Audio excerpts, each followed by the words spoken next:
因為我第一個入行嘅電視劇喺台灣拍嘅。咁啊，都係谷國亮導演啦，所以係我師傅啦。咁佢係杜 Sir 嘅徒弟啦，又或者佢哋係師徒啦，跟天林叔啦咁。谷國亮喺無線執導過多部受歡迎嘅古裝劇，而二玲第一部參與嘅劇集，男女主角係劉松仁同關詠荷。關詠荷當年亦都係一個女仔去台灣拍攝啦，咁所以嗰個感情係好唔同嘅，即係我哋兩個會一齊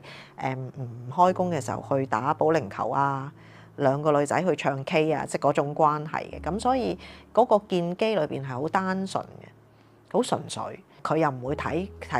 起，其實佢係女主角嚟㗎啦，已經係，但係佢又唔會覺得我係個靚妹長記冇㗎，佢係一個朋友，因為就拍完就分開嘅啦嘛。你知呢行都係咁，我繼續拍一啲台灣嘅劇集，佢係繼續翻香港，但係我哋一喺香港一得閒聯繫，佢就會嚟同我食嘢啊。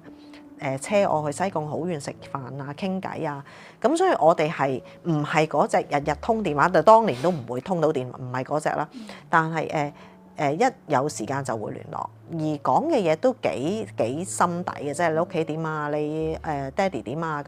咁同埋我自己對佢特別有感情嘅原因係，因為我當其時都有一段時間係要兩地走嚟走去嘅，咁佢係一個演員嚟嘅 ，OK。咁但係佢都有一句好觸動我認定呢個係我好朋友嘅原因就係佢係會同我講，你將我電話俾你爸爸啦。如果你唔喺香港，佢有咩事，你叫佢打俾我。即係呢句説話係我 cap 低咗。